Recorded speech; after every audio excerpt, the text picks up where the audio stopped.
joining Steve Groff today is his colleague, Eric Sid, MD and MHA. Sorry, I got out in front. Both are such essential team members at NIH, and we're really appreciative of their time. They're going to help walk through the next section of the workbook, actually, as well, when it comes to setting an agenda, and also speaking at length in detail about the kinds of resources available to you to help get organized and get your teams organized. So take it away, Steve and Eric. Yeah. All right.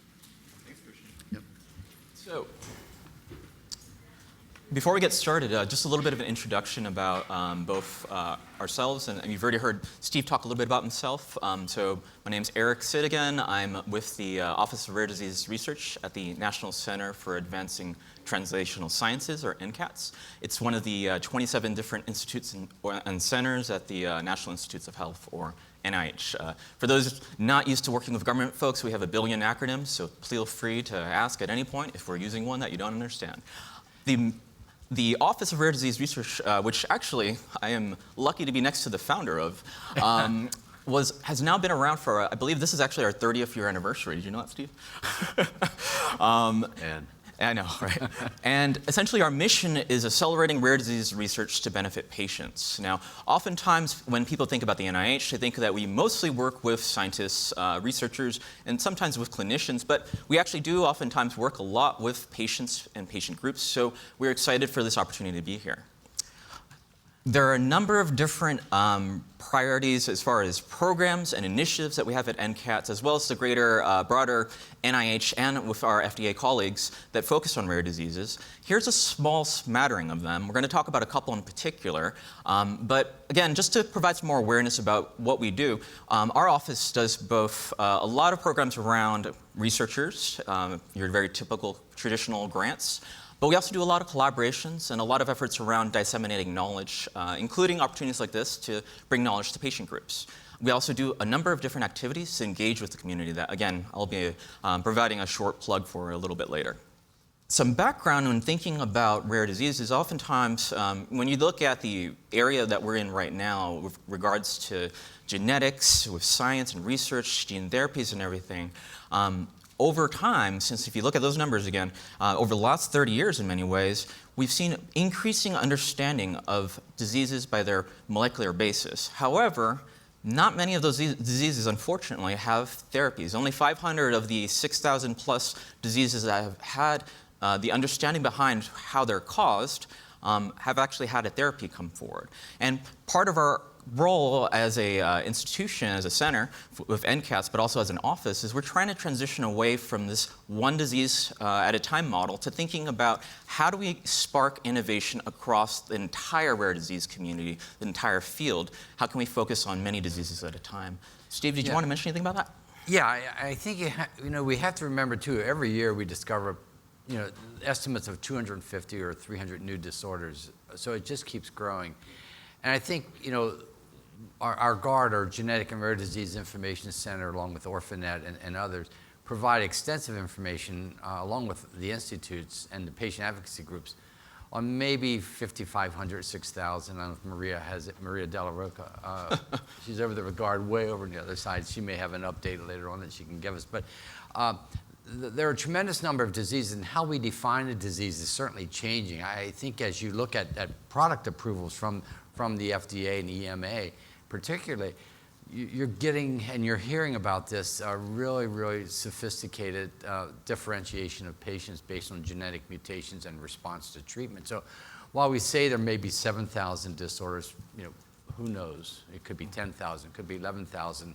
I don't think we're really sure, and a lot depends on how we define the disease and the differences. And I think that's the value that we talk about so much of the natural history studies and patient registries that we actually generate the diseases. I know for years you talk to the leaders of the patient groups, and they would tell you, they know there's a difference in these patients. When we started the Orphan Products Program in 1982 at FDA, before we ever had the Orphan Drug Act, even then the patient leaders say, this patient and these patients are a little bit different than these patients, and yes, it's genetic variability that we run into. And I think David mentioned that in his presentation about the responders. And it's exactly the situation. And I think that's what we have to keep in mind as we go forward.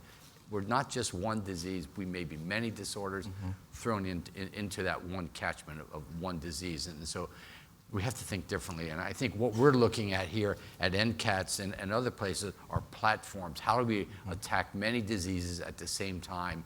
And we'll get into a little description of that too. Yeah. In many ways, what our goal as of today is essentially trying to generate some discussion on a research needs assessment. So here's a brief outline just for some of the activities we're going to be doing. We're going to focus first on looking at how do you set a research agenda, then thinking about how do you find partners, build collaborations, and finally we want to provide you with some tools, some resources that we've developed to take home. So as part of that, in thinking first and foremost about a research agenda, we started first thinking about two questions to really focus this conversation. And I have on that slide there both some resources that you'll see. Again, there will be a list of them at the end, so don't worry about having to snap pictures of these. But also, I wanted to kind of bring this back to the information in the workbook. So this is the 8-step described in the workbook. We're going to not go in order of 1 through 8, but we're going to try to see where we can kind of fit into that platform. So again, just making sure everything fits together for yourselves to not confuse anyone, hopefully. Yeah. The two main questions in thinking about research agenda is, at least to start off with, is to think about first the state of knowledge on your disease, the patient community's priorities and goals as well. So going into that, wanted to first provide, for those of you that maybe this is your first chance to engage in a larger rare disease conference, or still really trying to understand the language of science, wanted to go over a little bit more briefly just the landscape as a whole. What does it mean to be doing research? How is that viewed by scientists, clinicians, patients? How does that ultimately come down to what we see day to day? Unfortunately, it looks like the tabs are a little off on that, so I apologize for that. But basically, when we talk about research, oftentimes we talk about research as scientists as basic research, preclinical research, clinical research, implementation or clinical implementation, and eventually public health.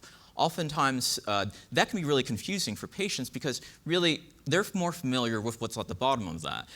Clinicians, similarly, will talk about similar concepts that fall into these similar kind of categories, but again, using very scientific terms: pathology, biomarkers, physiology, pathophysiology, therapy, outcomes. For patients, it's really thinking about when we're looking at, for example, basic research. Are we looking at things from cell culture? Are we looking at proteins? Are we looking at genetics? What's the cause of this disease? Preclinical research, if we're dealing with animal models, how do we find a particular marker, it could be a protein, it could be something in your blood, to help us with diagnosis or screening for a disease? Understanding the physiology or the pathophysiology. What is it that's causing my symptoms? How do I know that's going to progress over time?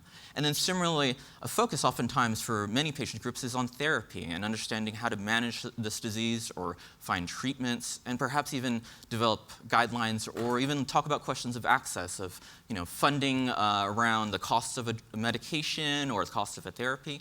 Now, one of the difficulties is understanding how does this all tie back into research and how does it all fit in together. Oftentimes, many patient groups are very much focused on the patients and their families or themselves. And for many of us, and speaking as personally as a carrier, the focus on therapy is really important.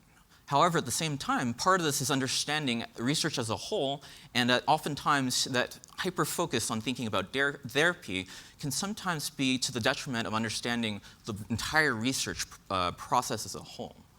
So in thinking about research development... Yeah, you may have seen this slide where for years we've talked about, and this I think was actually published, it's not shown on the slide, maybe back in 2007, but you see the hazardous journey that discovery of compounds go through, where you start out with 5,000 or 10,000 screening compounds potentially out of libraries that exist both in industry, government, and other sources. And the stages that you go through in the preclinical, the clinical, through FDA review, and then getting the approval and moving it out to the community. And each stage along the way is fraught with problems. I mean, it's one difficulty after the other. But there are ways of working through this, and there are partners who will help you along the way. You've heard some things about FDA, and gaining access to the review divisions there, to talk to them, talk to the Office of Orphan Products Development. As you start to obtain a compound that looks like it's going to be useful, what do you have to do?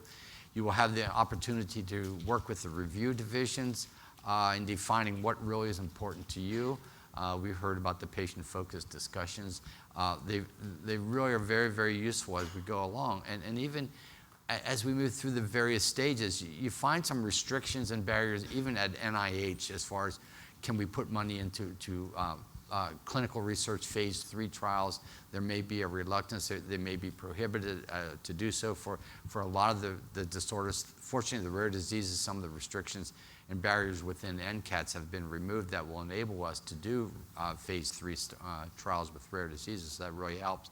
But you do get that. But the important part too, even after you get the approval, how long does it take for that product to really be accepted within the community, within the practitioners?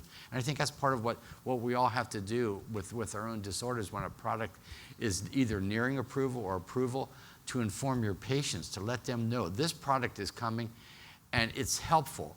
It may be only helpful to a select few. You know, we saw this in cystic fibrosis, and last week, or was it this week? I'm not even sure anymore.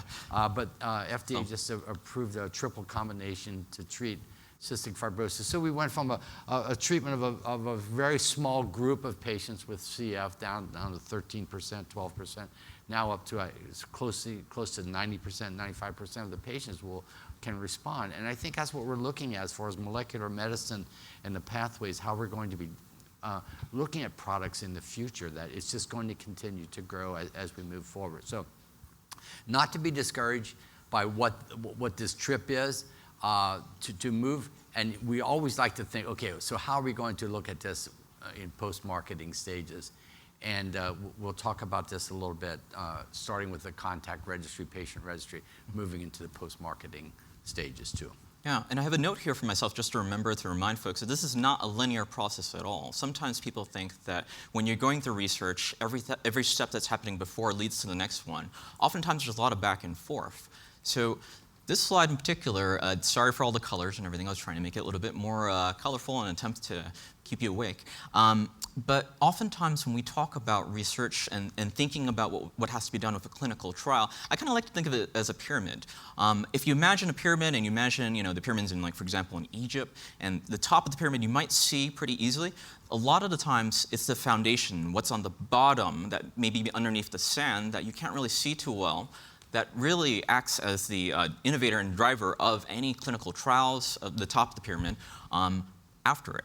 And again, that can sometimes be a tough one to note. Sometimes when you're looking at this, for example, it's easy to kind of think everything that you're doing with a natural history study or understanding perhaps some of the basic foundational knowledge will funnel into a clinical trial, and then that clinical trial will come off a product. You have to remember, though, that oftentimes clinical trials won't work out. So you have to be able to be ready to be able to create this foundation and then add in clinical trials as you're going. And really, the key is thinking of the two together as both simultaneously important. And again, you don't go back and, you don't just kind of go through this linearly. It's really understanding as a whole, how do you have to kind of go back and forth sometimes. Sometimes you'll have a clinical trial that will teach you maybe that there's an area in your foundational knowledge about your disease that isn't really well understood. And you need to kind of go back and do some more research with that. Yeah. How many of you are familiar with Thomas the Tank? Or the Thomas the Train, yeah. I was like, all of you? Yeah, but my 2.5-year-old grandson, he just loves Thomas the Train. And you have to think of, too, if you've read all the books, the trains are there in the roundhouse, and they go out every day to do their tasks, then they come back. It's what we're trying to do. They all don't go at the same pace. They don't do everything the same way. They don't follow each other. They may go out on different tracks. That's what we have to think about all of this. And Thomas is a good lesson, because he keeps reminding me this is what we should be doing. Yeah. And the other question we had here was, thinking about, so how do you balance understanding, and where do you find out what is your research priorities as well as your patient community's priorities? Steve, any advice about that? Goodness, what are your research and patient? It's just that communication and gaining access to the research investigators, and really to emphasize to them, and we're not always successful in this, that we truly are research partners, and you hear more and more about patient centricity. And for the rare disease, I think we can actually say that since we started, even before we started in the early 80s, even the late 70s, it's always been about the patients. And if you look at the history of the Orphan Drug Act, where we've been and what we've done, if it had not been for the patient groups and the patient centricity of moving forward, we never would have had an Orphan Drug Act. We never would have had Rare Disease Act. We wouldn't be here today talking about these things. We'd be back where we were in the late 70s trying to figure out how we're going to address these issues. So you don't have to step back. You just step forward, and you'll make it work. Yeah. And again, this can be a lot to try to understand. So we wanted to make sure, first of all, that we don't just kind of stand here or sit here, I should say, and just talk at you, but really try to provide some action items that you can follow up on.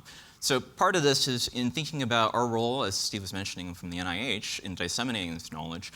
One way of looking at this that I like to kind of think of is it's the 20/80 rule. A lot of the times when you talk about issues within the rare diseases community, 20% of issues are very much specific to a single group, a single disease. However, oftentimes 80% of those issues are general to most groups, to most diseases. Yeah, I think Liz, is Liz still here? She addressed that in her presentations. Our diseases really are specific to us. We realize that.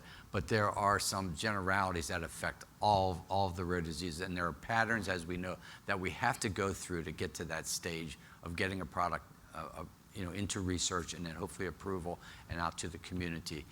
And I think there are many, many resources that you can utilize, and there's previous experience not to go back and labor through all the startups. Look to see what resources you can utilize right now, today.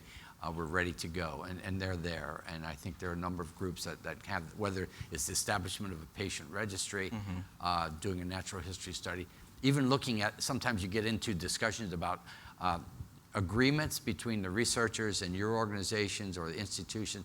Look around, who has done this? And some of the patient advocacy groups have been superb in doing this. Please use their examples. And what I will say about the community in the rare diseases, there's such an amazing willingness to share their experiences, so you don't have to go through all of the things that they went through, reaching the point of really implementing what is necessary for your research and development of potential products. So, as I said, ask, and people will help you.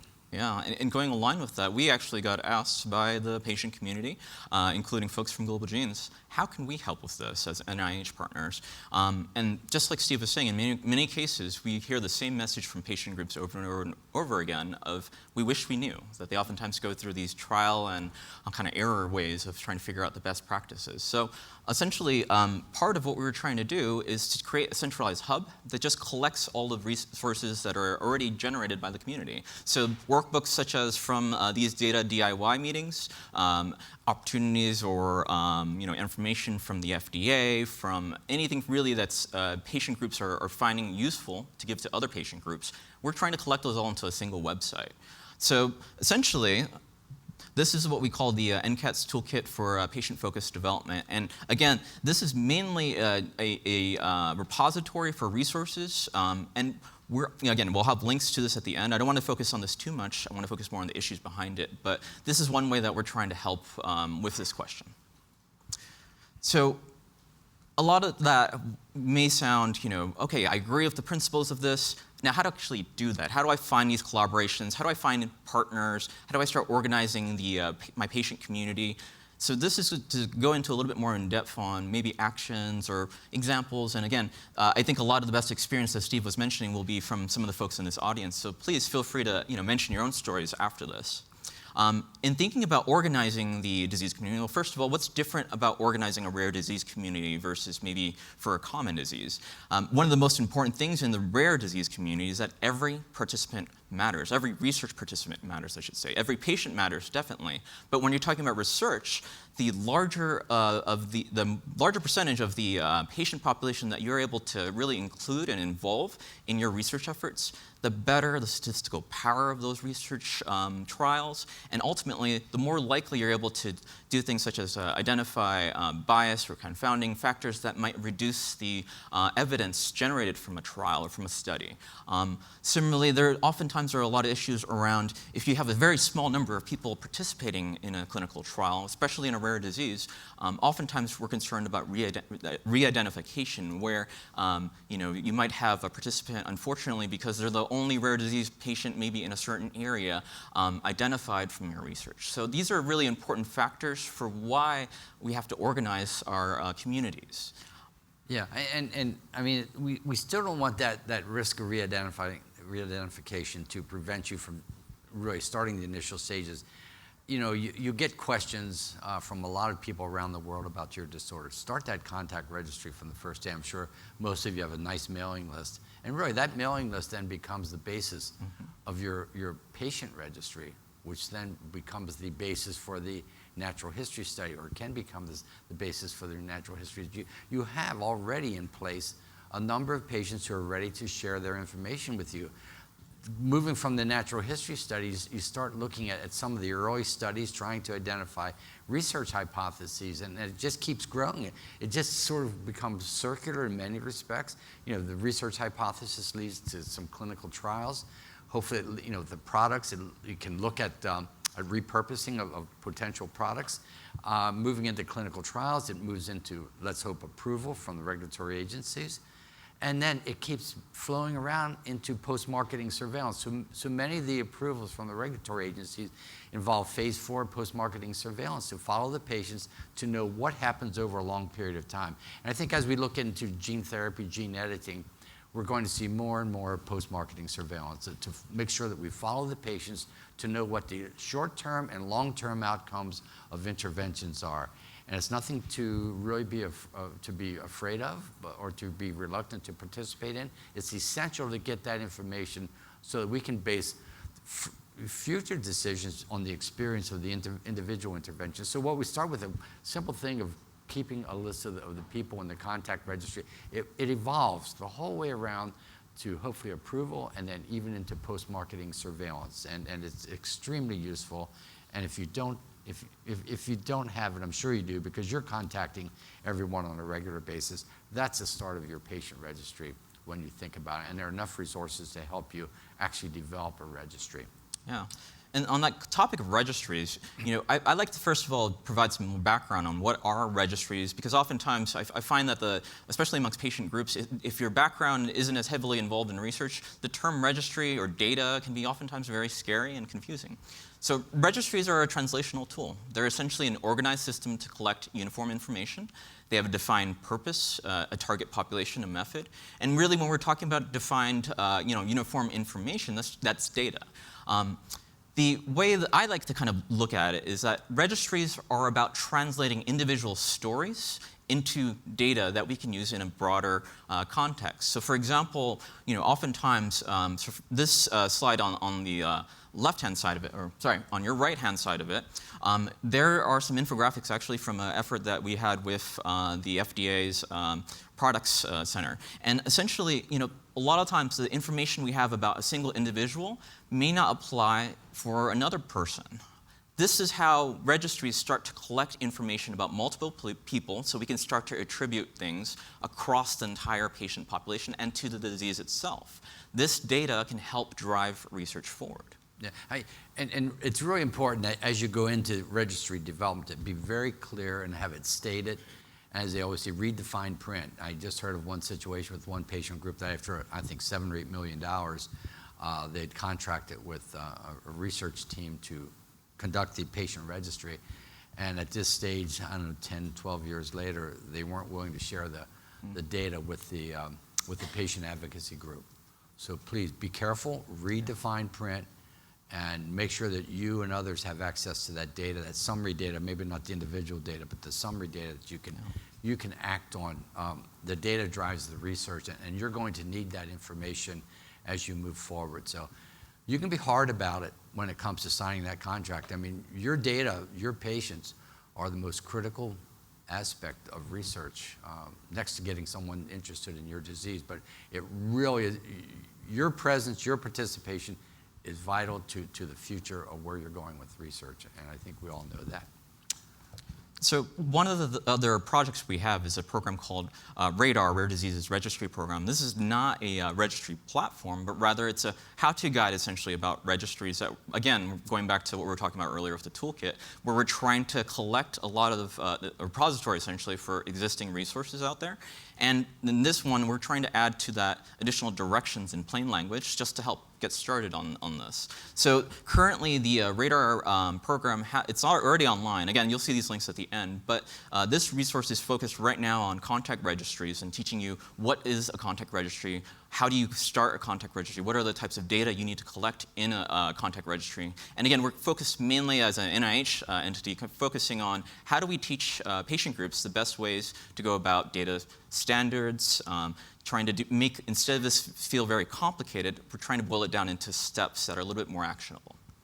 And even, if you don't have money for a registry, look around for potential partners. I mean, Global Genes has resources, Genetic Alliance, NORD, the group at Sanford CORDS, Sanford Research Institute. Look at them as potential sources too, as partnerships.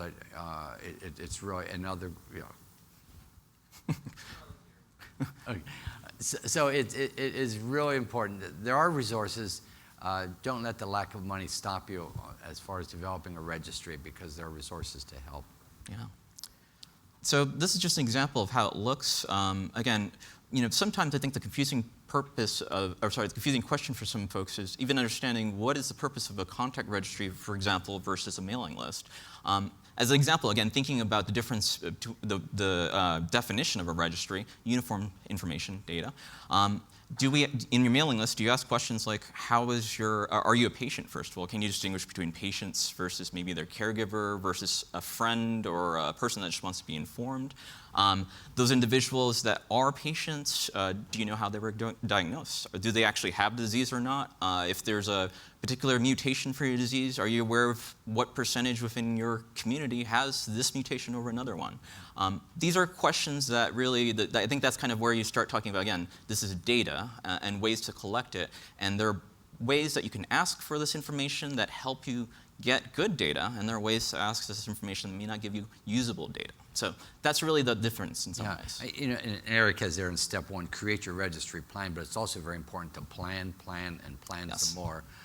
What are you going to use this for? What is the purpose, or what are the purposes, and how's this all going to come into play later on? So when you start to design your registry, really look at where is the future going, and what are your needs going to be. So you have to talk to a lot of people, and talk to those who've already implemented really well-functioning registries that can give you an idea. What were some of the weaknesses? What were the failures? What would they have changed to do all over again? And I think there are a number of patient groups that have initiated registries that you can get good advice from the folks who've done this already. Yeah, and one last plug for our resources. If you, as you're going through this, if you're using the website at all, or even if you already have a registry, we're trying to add that information into this. So if you have stories or resources, templates that we can put in, let us know. This is a living resource for us to build on. Now, in thinking about researchers, how do we find them? How do we cultivate champions? In some ways, the journey for a patient community leader is, very standard for a lot of folks. You go from being perhaps someone trying to find their diagnosis, feeling lost and alone, maybe feeling different, wanting to share your story, and then trying to make a difference itself. But oftentimes, again, sometimes when we talk about universities or researchers, it can feel like an ivory tower. So how do I find researchers? Yeah. What if there are none? Yeah, we talked about this a little bit in the last panel, and I mentioned the clinicaltrials.gov, PubMed, NIH. Several years ago, we were able to have NIH start providing a focus on rare diseases in their reporter system, or their report system. And they have, we mentioned categorical spending for the different rare diseases. So I think currently we have about 3.6 or 3.7 or $8 billion of research on rare diseases. And if you go into the NIH website, look at report, then look at the categorical spending, and then you can keep plugging along and plug your disease in it anywhere along the line. And if there's research going on, that's the start of it. Look at the literature. Look, how many years ago, when we didn't have the internet, how we struggled with trying to find investigators, and it was really through the literature. And now you can just go plug your disorder into the web and come up with all kinds of resources. Look at those partners and who is doing the good research that you would like to interest. And if there's no one doing research, I think we mentioned before, who are those who are looking at research related to your disease? There could be some commonalities there that you can join into very quickly and just add your disorder into what they're doing. It can be done. Yeah. And I'll mention this to our comment earlier about someone being a student and graduating.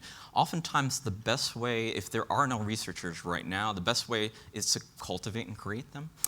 Find opportunities to introduce yourselves to starting out newer investigators, PhD students, even college students.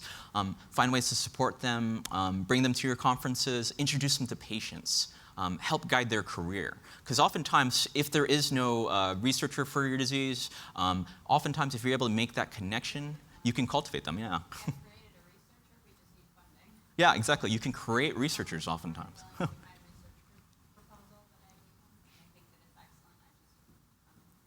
Yeah, and that's often something we hear is that when you have these fellows or new investigators that get supported from their patient communities, and more importantly, that they see the impact of their research, that can oftentimes lead to their entire career focusing on your disease. So think about that also if there are none, or even if you have researchers involved, what ways can you cultivate these champions? Another thought, and Steve, you can feel free to talk about this a little more too, is when we talk about how researchers talk about things, oftentimes researchers innovate and come up with new ideas using scientific meetings. So a lot of the times, I know the first time I sat in a scientific meeting, it seemed really confusing that there's a lot of people presenting on their research and having to show posters and everything.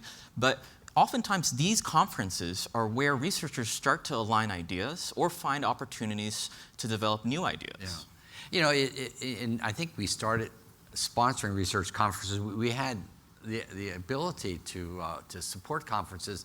It's called a U13 or an R13 to develop a specific mechanism for you to receive money from the NIH. So an application has to go in, and there's a format for doing this, which is usually pretty well spelled out. But we use, I think the office now has done maybe 1,500 or 1,600 scientific conferences on rare disease, and people say, why is this great interest in rare disease? First, I think scientific opportunities are really very much available now, but I think the scientific conferences really help many organizations, many researchers to focus on what they wanted to do. And at these conferences, we usually required the presence of the industry, if there's industry interest, the presence of the patient advocacy groups, the presence of the FDA, the regulatory agencies, who might have responsibility for reviewing those potential compounds that would come through the pipeline. We wanted the intramural community at NIH, those who are doing research on the NIH campus or at the clinical center hospital, the extramural program administrators who really monitor the grants that are awarded, and then any of the other academic researchers throughout the world. And we really encourage the patient groups to bring the world together to focus on developing that research agenda, that plan. I think David mentioned this too, what he's done, and so many of the others. You have to bring everyone together to really focus on where are we right now? What's missing? What are we going to do? And how are we going to do it? Where are the resources? And how are we going to obtain those resources to really make things move forward and have them continue to move forward? It's a tremendous amount of work. Just coming up with a scientific conference is not a 3-month, 4-month ordeal. You can do it very quickly, but for most of us, it would take a year, 12 to 18 months to actually put together the plans to make sure you get the top investigators on the dates that you select. So look at scientific conferences programs that's available from the NIH and from others, because it will really help move your research agenda forward. Yeah. And I'm going to try to move along in some of these slides, because just like Steve was mentioning, a number of these topics have been addressed by the previous panel. So last thing we really want to talk about was collaborations. I think you've heard a lot about this already, that you don't have to do this alone. There are a lot of different partners involved. As Steve was mentioning, we talked a bit about, especially in the previous panel, different resources, how to find them, where they needed, how often do we need them. What I do want to do is I want to go into a little bit of an example of some of the work that we have at NIH. So for example, this is an article recently of a gene editing, this is actually I think the first trial of gene editing in a human, which was actually done using one of the consortium within our Rare Diseases Clinical Research Network. This is one example of a program for that. Let me just say something. The Lysosomal Diseases Network that you see there, I think I can say this, they were not successful in the first go-round of the applications for a research network back in 2003, I think it was 2004. And we felt there were so many disorders within this whole group of diseases that we said, okay, you really have got to get organized to bring a focus on what we're doing. And so they said, well, how do we do this? And Dan Taggart, who at the time is now within NCATS doing tissue on a chip, and body on a chip almost. That's what we're looking forward to, our next thing. Dan and I talked about this with Chet Whitley at the University of Minnesota and others who were involved in this. And we said, look, let's get a scientific conference to bring us together, to bring everyone together. And everyone at that time, I think, was 40 or 50 people from around the world to talk about lysosomal storage diseases, Gaucher, Fabry disease, many of these disorders.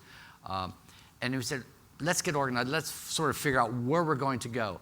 And so now we have an annual meeting, and I think last year was 1,600 investigators, literally from around the world, and having just read through 200 and some abstracts, and that's only a part of what was submitted.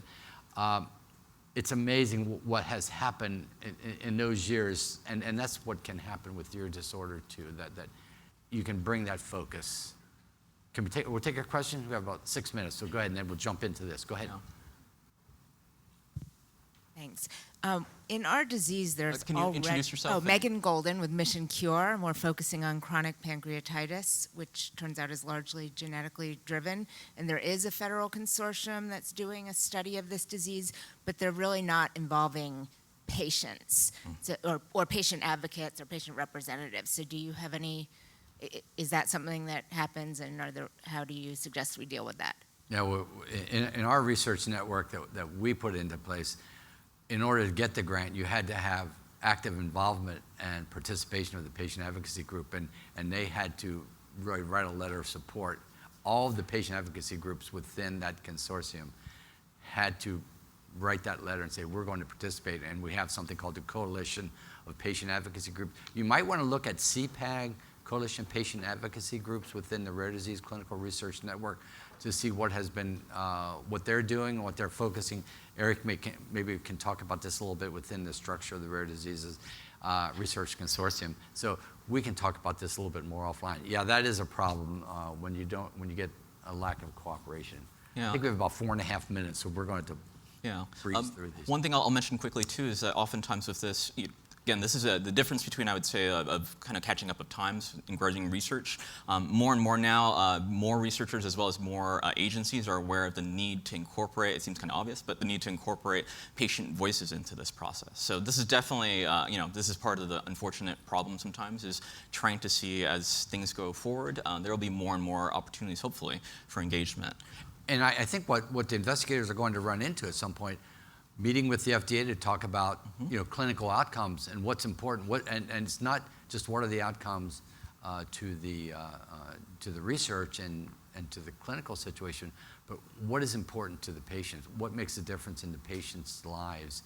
And we heard this yesterday from Ryan when he presented his discussion. Yeah, and one thing I'll mention actually is I asked our FDA colleagues if they wanted us to plug anything. If you're just, hold the questions, and we have a couple more slides, and then we'll get back to it. Really quick. Okay. So this is, you feel free to take a picture of this. These are FDA patient listening sessions dedicated to rare diseases. So feel free, this is to look to this. I have a contact information for the patient affairs staff at the end. But these are opportunities for you also to engage with FDA, for them to hear about your experiences. These are called listening sessions because this is really for them just to sit back and listen to your stories. The last thing I wanted to provide was, we'll skip through these because you've already talked about most of these. There are a number of different opportunities regarding events. Go back to your, there you go.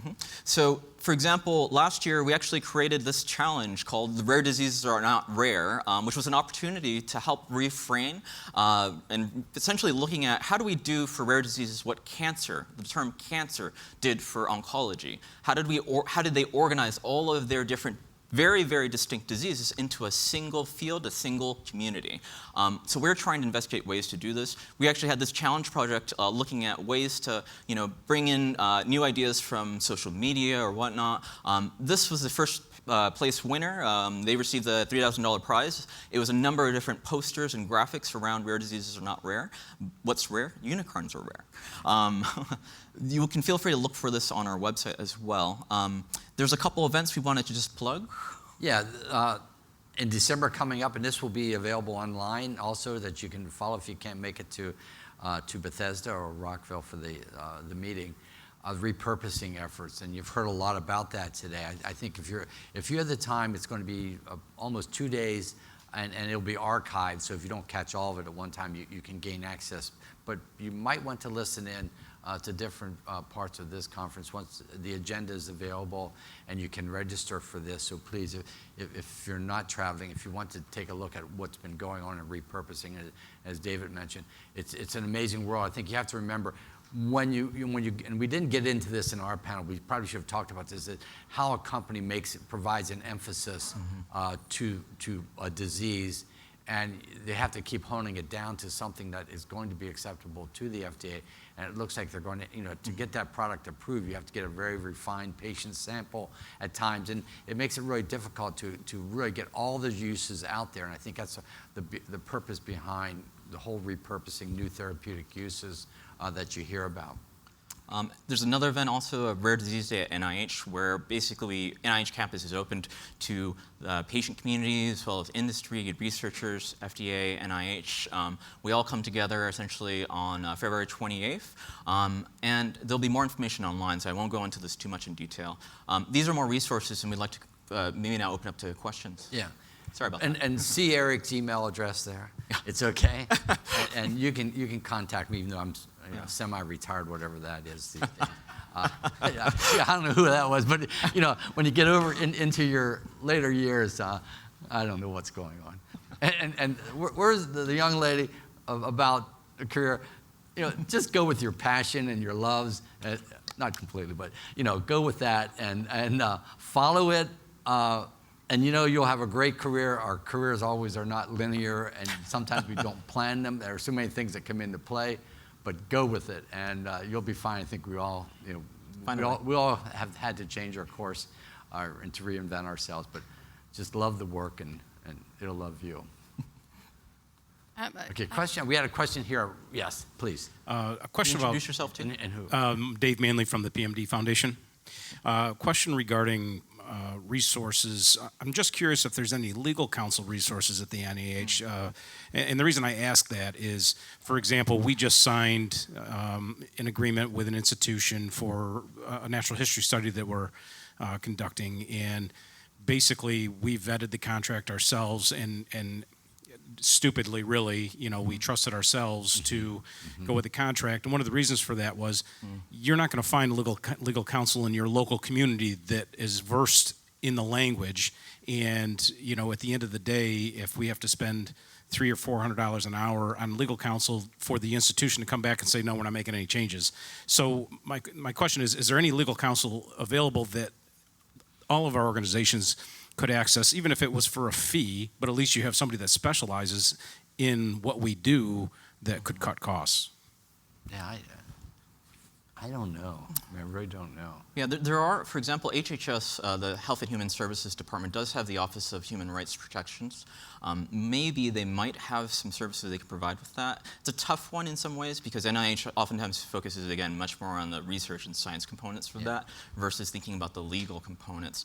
NCATS does have a couple examples of partnership agreements on our website. I think they're also listed in the workbook, but that's a really tough question. I would say actually the best people to probably refer to are the folks in the audience right here, trying to see if you can get some examples. And we'll get a contact for you, Lily Portilla, who is heads our group of licensing. Perhaps we could have her get in touch or have her come and present about licensing and other issues that might be helpful. Because I just think that it would be a great way for the NIH to protect us. Right. Yeah. Well, let us get back, and we'll provide information back to Global Genes to provide to all the attendees here as we go along, if that will be helpful. Okay. I have a very popular question online, if you don't mind. I'm afraid it may be a session in itself, but is how do we make sure we properly address general data protection regulations, concerns when we create a global registry? Similarly, how will the California Consumer Protection Act influence national and international data registries? Yeah, that's a tough one. One thing I will add, so oftentimes data protections come in, especially when you're talking about issues such as informed consents, which is another session you could have upon itself. Maybe to kind of focus more on actions and like resources you can look to. I was part of a task force from IRDIRC, the International Rare Diseases Research Consortium. And we actually, as part of that task force, we created some model consent clauses, so parts of essentially little parts of the of your consent that you can add into your existing consent to help address some issues around GDPR, the Global Protections Data Act. And essentially that might be one tool to kind of quickly pick up. That's a very broad topic in many ways. Okay. Yeah. Please do look at IRDIRC. It's IRD small I RC IRDIRC.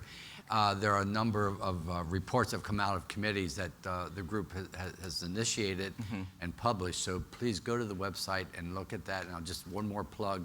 If any of you happen to be in the Tel Aviv area around November 11th, 13th, there's an ICORD meeting there. If you have any colleagues in Israel, patient groups particularly, who might want to attend, please encourage them to attend because we're having a lot of the government officials come in and the patient groups to talk about what they're going to do next in Israel to provide a focus on rare diseases. So please let them know. Yeah. Okay. The last thing I'll mention about that IRDIRC resource too is that was chaired by a Canadian legal representative or specialist, as well as had a number of different folks on the team that were from the EU that were also lawyers. So I can say, at least from that perspective, it definitely supports GDPR. Great. And one last thing for the live audience and online, we have a poll on this session that would be really helpful in the future afternoon session if you could answer it at datadiy3.cnf.io.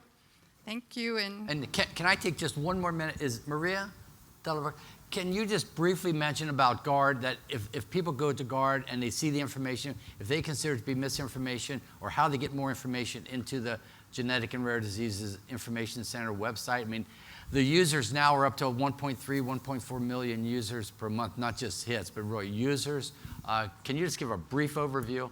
Sure, and I also have some cards if anyone's interested that I brought with me.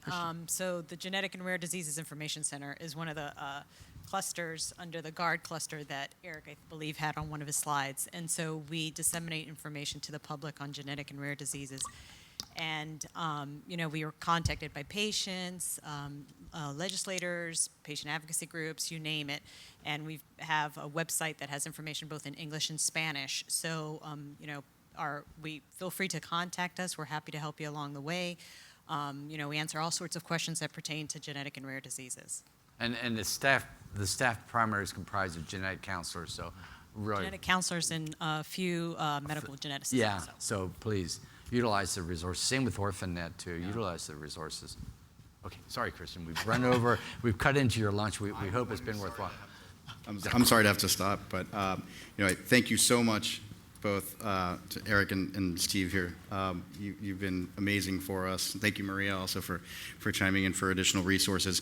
We are going to take an hour-long break real quick. Actually, ERDIRC and a couple of other important organizations are also mentioned and discussed in the next report, which is on the table here for everybody in the audience in person, and the next report is available upon request. I'm not sure if it's available for download yet, but I'll confirm that as well. It is available. Okay, go to the Global Genes homepage, globalgenes.org, and it's available there as well. There are several write-ups in there about the different organizations working on international policies. So thank you again. Great, Chris. Thank you.